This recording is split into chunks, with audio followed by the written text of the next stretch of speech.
This channel does not promote any violent, harmful, or illegal activities. All content provided by this channel is meant for an educational purpose only. কান ফাটানো আওয়াজ, তীব্র বিস্ফোরণ, মুহূর্তে ছিন্ন ভিন্ন হয়ে গেল দেহ, ছিটকে পড়ল হাত, পা, আঙুল। রাজধানীর বুকে সোমবার সন্ধ্যায় কি ফাটল? আরডিএক্স? তদন্তে উঠে আসা তথ্য বলছে অন্য কিছু। ভারতের মতো দেশে যে দ্রব্য ঘরে ঘরে ব্যবহার হয়, যে কেউ দোকান থেকে সহজেই কিনতে পারেন, এমন জিনিস দিয়েই নাকি তৈরি হয়েছে বিস্ফোরক। সেই তথ্য নিয়েই আজ আলোচনা করব দ্য ব্রিফিং রুমে। আমি তনিষ্ঠা। দিল্লি বিস্ফোরণে ঠিক কোন বিস্ফোরক ব্যবহার করা হলো সেই রিপোর্ট এখনো আসেনি। ফরেনসিক পরীক্ষা হলেই সবটা স্পষ্ট হবে। তবে প্রাথমিক তদন্তে উঠে এসেছে গাড়ি বিস্ফোরণে ব্যবহার করা হয়েছিল অ্যামোনিয়াম নাইট্রেট। মঙ্গলবার অর্থাৎ বিস্ফোরণের দিন সকালে ফরিদাবাদে যে অভিযান চালানো হয় সেখানেও উদ্ধার হয় ২৯০০ কেজি অ্যামোনিয়াম নাইট্রেট। এত অ্যামোনিয়াম নাইট্রেট জড়ো করা হলো অথচ কেউ জানতেই পারল না। এই অ্যামোনিয়াম নাইট্রেট সম্পর্কে জানতে একটু পিছিয়ে যাই। ৯০-এর দশক। মাওবাদীর ডায়েরি পড়ে চমকে উঠেছিল পুলিশ। রসায়নের হিসেব নিকেশ লেখা ছিল তাতে। সেই ফর্মুলা বলছে অ্যামোনিয়াম নাইট্রেটের সঙ্গে ডিজেল মিশিয়ে সহজেই বানিয়ে ফেলা যায় বিস্ফোরক। কত শতাংশে মেশাতে হবে দুটোকে সেটাও নাকি লেখা ছিল ওই ডায়েরিতে। আর সেই বিস্ফোরক আরডিএক্স এর মতোই শক্তিশালী। এখনো মাঝে মধ্যেই মাওবাদীদের ডেরা থেকে উদ্ধার হয় কেজি কেজি অ্যামোনিয়াম নাইট্রেট। গোয়েন্দারা বলছেন বর্তমানে বিভিন্ন মডিউলের নাশকতার ক্ষেত্রে বহুল ব্যবহৃত হচ্ছে এই সামগ্রী। আর এই রাসায়নিকই ঘুম কেড়েছে পুলিশের। আসলে অ্যামোনিয়াম নাইট্রেট যে কেউ কিনতে পারে, মানে আপনি বা আমি, যে কেউ ব্যাগে করে কেজি কেজি অ্যামোনিয়াম নাইট্রেট কিনবেন, অথচ কেউ সন্দেহ করবে না। কারণ এটি আসলে সার। কৃষি জমিতে সার হিসেবে ব্যবহার করা হয়, ফলে খুবই সহজলভ্য। আর ডিজেল, সেটাও সহজলভ্য। এবার বলি যে এই অ্যামোনিয়াম নাইট্রেটটা ঠিক কি। অ্যামোনিয়াম নাইট্রেট হলো আসলে নুনের মতো একটা দ্রব্য। এতে কোনো গন্ধ নেই। অ্যামোনিয়া আর নাইট্রিক অ্যাসিড দিয়ে তৈরি একটি রাসায়নিক। দুটি জিনিসই জমির জন্য খুব ভালো, তাই এটি সার হিসেবে ব্যবহার করা হয়। একেবারে নুনের মতো জলে মিশে যায় সহজেই, ফলে সার হিসেবে ব্যবহার করতে তেমন কোনো অসুবিধা হয় না। অ্যামোনিয়াম নাইট্রেটের আরেকটি ভূমিকা হলো এটি আগুন জ্বলার ক্ষেত্রে অক্সিজেন যোগায়। তাই বিস্ফোরক হিসেবে এটির ব্যবহার কিন্তু খুবই স্বাভাবিক। দুরকমভাবে বিস্ফোরণটা ঘটানো যায়। এক, এই রাসায়নিককে আগুনের মধ্যে ফেলে দিতে হবে, অথবা দাহ্য পদার্থের মধ্যে মিশিয়ে আগুনের মধ্যে দিতে হবে। আরেকটি উপায় হলো এই রাসায়নিককে যদি বিস্ফোরক পদার্থের সঙ্গে মিশিয়ে দেওয়া যায়, তাহলেও কিন্তু ঘটতে পারে বিস্ফোরণ, যাকে কেমিস্ট্রির ভাষায় বলা হয় ANFO বা অ্যামোনিয়াম নাইট্রেট ফুয়েল অয়েল।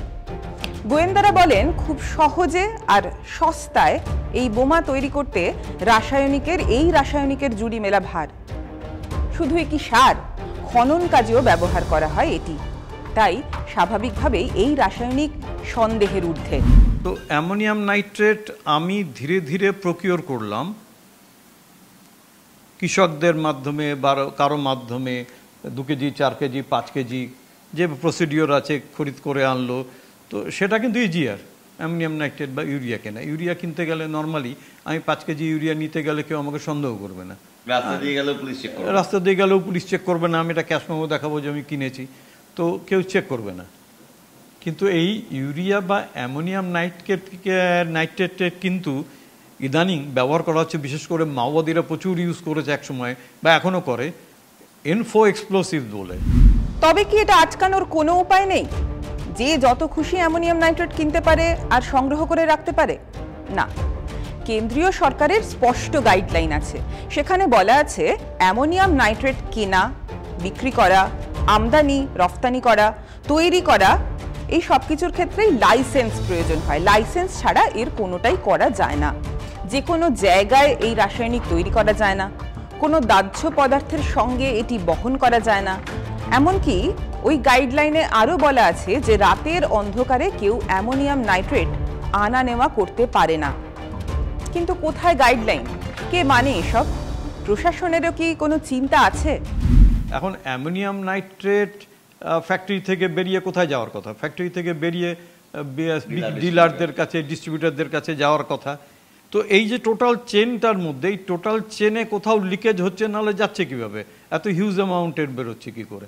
তাহলে এর উপরে একটা চেকস অ্যান্ড ব্যালেন্সেস মেনটেন করার জন্য কিন্তু আইন দরকার। পশ্চিমবঙ্গে সারের দোকানগুলোর উপরে যে কন্ট্রোল অর্ডার আছে সেটাতে কিন্তু স্পেসিফিক তোমার এগ্রিকালচার, যতদূর আমার মনে পড়ছে কৃষি বিপণন দপ্তর তাদেরই আছে, তারা যখন তখন সারের দোকানে ঢুকতে পারে, তারা চেক করতে পারে। এই সার কেনা বেচার বিষয়টা সবটাই কৃষি বিপণন দপ্তরের দেখার কথা। বোঝাই যাচ্ছে অ্যামোনিয়াম নাইট্রেট ও ডিজেল দুটি জিনিসই সঙ্গে নিয়ে চলাচলে কোনো বাধা নেই। রাস্তায় যদি পুলিশ প্রশ্নও করে তাহলে কেউ বলতেই পারেন যে সার হিসেবে ব্যবহার করার জন্য তিনি বাড়ি নিয়ে যাচ্ছেন। আর ডিজেল, সেটা তো গাড়ি থেকেই বের করে নেওয়া যায়। সোমবার দিল্লির ভয়াবহ বিস্ফোরণের ঘটনায় যাতে অন্ততপক্ষে 9 জনের মৃত্যু হয়েছে, তাতে অ্যামোনিয়াম নাইট্রেটই ব্যবহার করা হয়েছে কিনা তা নিয়ে একটা প্রশ্নচিহ্ন রয়েছে। সেটা সবটাই তদন্ত সাপেক্ষ।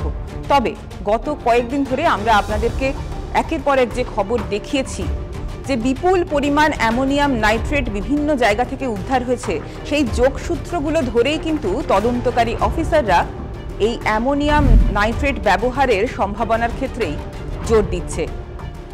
অ্যামোনিয়াম নাইট্রেট আগেই বললাম যে কৃষকরা জমিতে ব্যবহারের জন্য কিনে আনেন, সাধারণ মানুষ যে কেউ কিনতে পারেন, এক জায়গা থেকে আরেক জায়গায় নিয়ে যেতে পারেন। কিন্তু সেই অ্যামোনিয়াম নাইট্রেট জমিতে নয়, জঙ্গিরা কি মানব জমিনে ব্যবহার করছে? সেটাই এখন দেখার।